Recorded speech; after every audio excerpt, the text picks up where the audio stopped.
오늘 혹시 느헤미야 3장 1절부터 32절까지 읽으면서 참 은혜롭다라는 생각 해보신 적 있으세요? 그런 거는 사실은 없습니다. 좀 특이한 말씀인 거죠.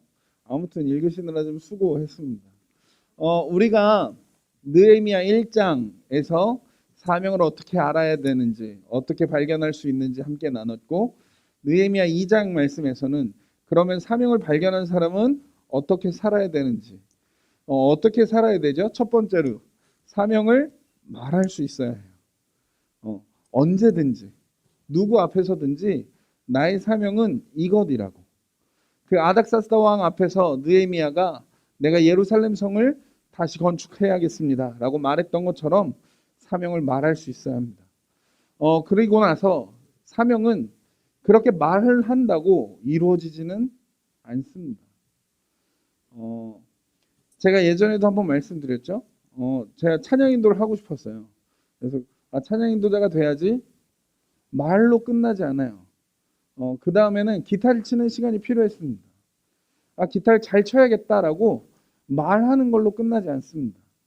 하루에 10분이든 하루에 30분이든 왼손에 이 네 손가락 끝에 굳은 살이 배길 때까지 기타를 쳐야 되는 거예요. 그렇지 않고서는 해낼 수 있는 게 없는 겁니다. 사명을 아는 사람은 이런 삶을 살아야 되는 거죠. 준비하고 계획하고 실천해야 되는 겁니다. 느헤미야가 아닥사스다 왕 앞에 나아가서 그 기한을 정하고 내가 이런 것들이 필요합니다라고 막힘없이 이야기할 수 있었던 것처럼 우리가 그냥 사명을 아는 데에만 그치지 말고 그 사명을 어떻게 하면 이룰 수 있을지 계획하고 준비해야 합니다. 그것이 사명을 아는 사람이 살아야 하는 어쩌면 올바른 삶인 겁니다. 그리고 우리가 지난주에 보진 않았지만 느헤미야 2장 17절 말씀을 보게 되면 느헤미야가 이제 예루살렘으로 도착하게 돼요. 그리고 나서 아무도 없이 한 사흘 동안 예루살렘을 혼자 돌아다닙니다. 조사해요. 리서치합니다. 그리고 나서 남아있는 이스라엘 방백들, 이스라엘에 있는 지도자들을 모아놓고 이렇게 이야기해요. 뭐라고 이야기하냐면 후에 그들에게 이르기를 우리가 당한 공경은 너희도 보고 있는 바라. 그러니까 무슨 얘기냐면 지금 상황이 어떤지 너희도 알지 않냐. 지금 상황은 어떤가요? 예루살렘이 황폐하고 성문은 불타 있는 겁니다. 이거 다 너도 알고 나도 알지 않냐. 그래서 힘들지 않냐. 그래서 나는 이걸 하고 싶다라고 이야기하는 게 예루살렘 성을 우리 다시 건축하자라고 이야기하는 거예요. 그런데 느헤미야는 여기에서 끝나지 않습니다. 사람들에게 자신의 사명을 말하는 것으로 끝나지 않아요. 느헤미야 2장 17절 말씀은 예루살렘 성을 다시 건축하자라고 끝날 수 있지만 거기서 끝나지 않아요. 뭐가 더 붙냐면 여기가 붙는 겁니다. 다시 수치를 당하지 말자가 나오는 거예요. 이게 뭐가 중요하냐면 많은 사람들이 사명을 발견하고 어디에만 머무냐면 예루살렘 성을 건축하자 거기까지만 끝나요.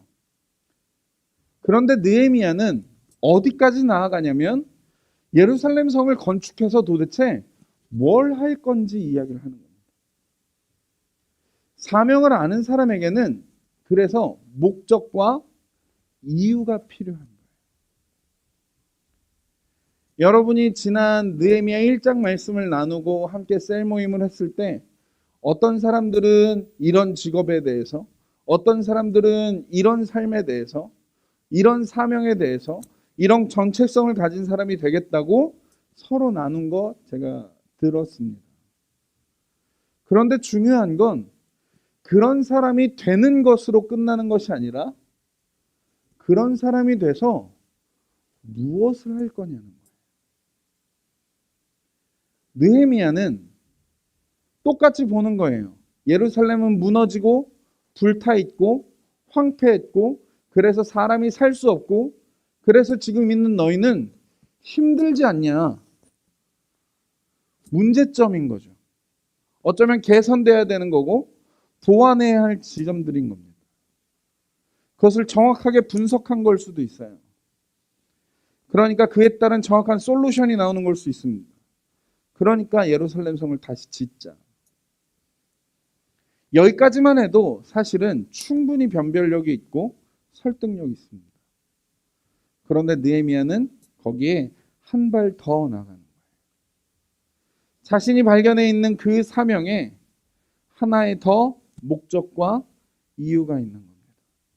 그것은 무엇이냐면 우리가 예루살렘 성을 다시 건축하여서 이제 다시는 수치를 당하지 말자. 우리의 삶을 지켜내고 안전하게 그리고 그 평강 가운데 우리의 삶을 살자라고 이야기하는 겁니다.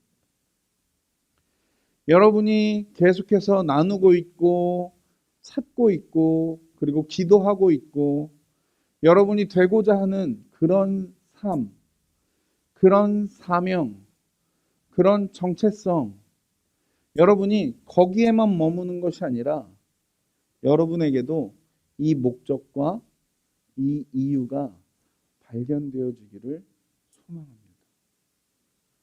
그래서 단순하게 그런 삶을 사는 것으로 끝내는 것이 아니라 그 직업을 갖는 것으로 끝내는 것이 아니라 복지사가 되고 싶다면 복지사가 되는 건 너무나 쉽죠. 하지만 복지사가 되어서 어떤 일을 할 거냐는 거예요. 거기까지 나아가는 여러분 되어지기를 소망합니다. 그리고 나서 이 이야기를 들은 다음에 이스라엘 백성들이 함께 그 일에 동참하기 시작해요. 그 이야기가 오늘 우리가 이렇게 힘겹게 읽은 느헤미야 3장 1절에서 32절까지 말씀입니다. 여러분 느헤미야 3장 1절부터 32절까지 중에 뭐가 제일 많이 나오는 것 같아요?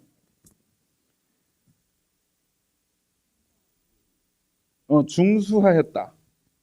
그거 나오고요. 사실은 이름이 제일 많이 나오지 않아요? 이름이 제일 많이 나와요. 뭐 누구의 아들 누구, 뭐 어디를 다스리는 누구, 뭐 그런 사람의 이름이 제일 많이 나오고 그 다음에는 뭐 어디 제사장들, 어디 가문, 어디의 사람들, 어디의 귀족들 이런 가문 혹은 사람이 모여 있는 그룹이 나옵니다. 그리고 아까 여러분들이 이야기했던 것처럼 중수하였다, 건축했다. 이 중수했다라는 뜻은 다시 회복해서 재건했다라는 뜻이에요. 제가 한번 여러분 시험 보는 동안 저는 좀 시간이 많이 남아서 그 누구의 아들까지는 세보지는 않고 그 일을 하는 주체 사람들만 세어봤더니 45명의 이름이 기록되어 있었어요.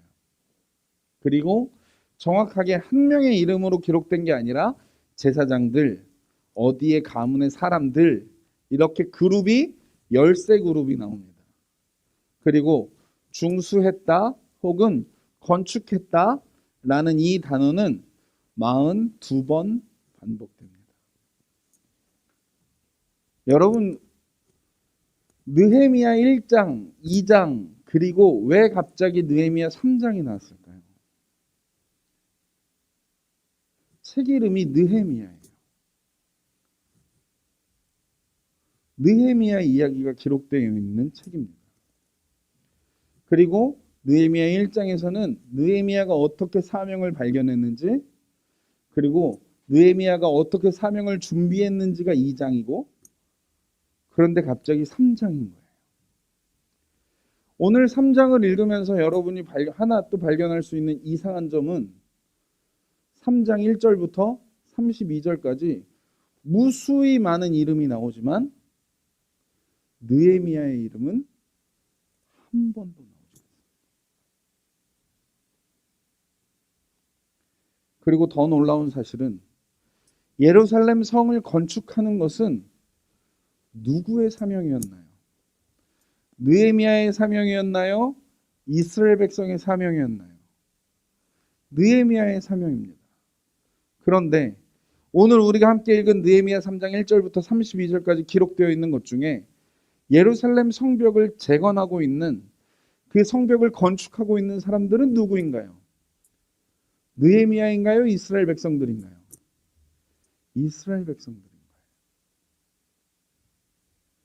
느헤미야 3장을 하나님이 우리에게 왜 주셨을까요? 전 느헤미야 3장을 이렇게 해석합니다. 사명은 함께 이루어가는 겁니다. 나 혼자서 이루어가는 것이 아닌 겁니다. 내가 그러한 삶을 살기 위해서, 또 그 직업을 갖고, 또 그 목적과 그 이유를 실현하기 위해서는 나 혼자서는 할 수 없는 겁니다. 그것을 이루기 위해서 나를 도울 사람이 필요하고, 반대로 내가 도울 사람이 필요한 겁니다. 이걸 우리는 믿음의 동역자라고 해요. 말씀을 준비하면서 한 주간 내내 여러분들을 위해서 기도할 때마다 저희가 했던 기도 제목은 이 한 가지였어요. 하나님, 우리 청소년부 학생들에게 이 믿음의 동역자들, 신실하게 함께 하나님의 뜻을 이루어갈 수 있는 이 믿음의 동역자들이 세워지게 하여 주십시오. 그때 함께 이 예루살렘 성벽을 다시 건축해 나가기 시작하는 겁니다. 물론 시작은 느헤미야 한 사람, 사명을 발견한 그 한 사람으로부터 시작합니다. 사명을 발견한 그 사람은 사람들을 불러일으키는 에너지를 가진 사람입니다.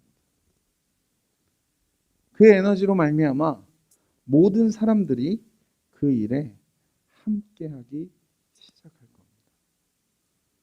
먼저 결론부터 말씀드릴까요? 예루살렘 성벽은 52일 만에 완성됩니다. 느헤미야 혼자 할 수 있는 일이었을까요? 절대 그렇지 않습니다. 느헤미야와 이스라엘 백성들이 함께 했기 때문에 가능한 일입니다.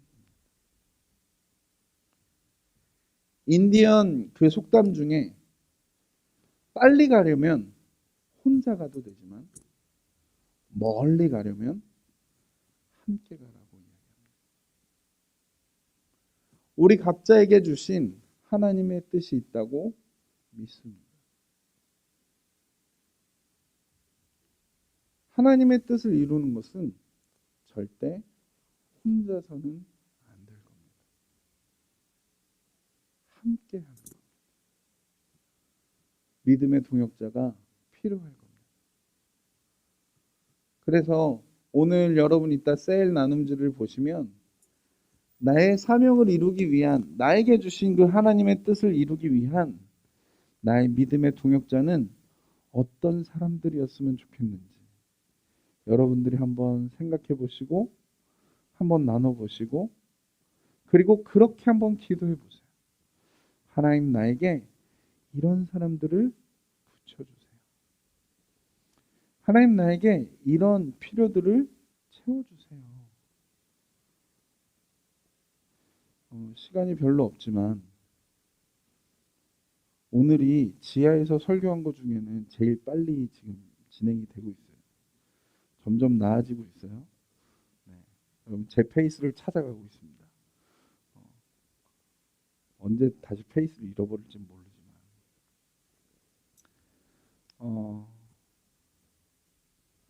하나님이 제 삶에 그렇게 역사하셨어요. 저는 그렇게 할 줄 아는 게 별로 없었습니다. 저희 형하고 누나는 되게 어려서부터 피아노도 잘 쳤고 음악도 되게 잘했어요. 저는 뭐 집에서 그렇게 피아노를 가르치려고 했지만 어, 절대로 피아노 앞에 앉지 않는 어, 아이였고 음악하고는 담쌓은 사람이었습니다. 그러다가 대학교에 가서 처음 이제 찬양팀 사역을 하면서 음악을 해야겠다라는 생각을 하게 됐어요. 찬양을 잘하고 싶다라는 생각을 하게 됐어요. 그리고 기도했어요. 하나님 저에게 동역자들을 좀 붙여주시라고. 그때부터 참 재미있는 사실은 내가 예상치도 못했던 놀라운 사람들을 만나기 시작했어요. 그들에게 찬양을 배우고 찬양 인도하는 것들을 배우고 함께 찬양팀을 꾸려나가는 걸 배워나가기 시작하고 또 어떻게 하다 보니까 어느 순간에는 주변에서 그 영상 찍는 팀이 같이 있더라고요. 영상 찍는 걸 배우고 있더라고요, 제가. 같이 하고 있고. 또 어느 순간은 문화사역이라고 이렇게 막 그런 것도 하고 있고.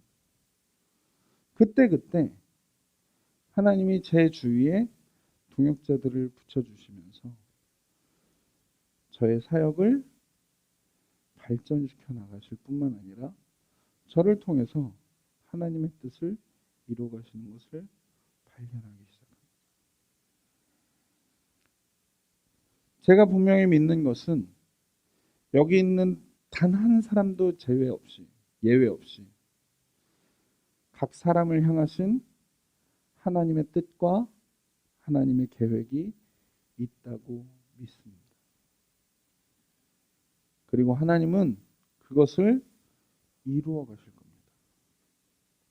그러니까 어떻게 이루어 가시냐면 함께 이루어 가실 겁니다.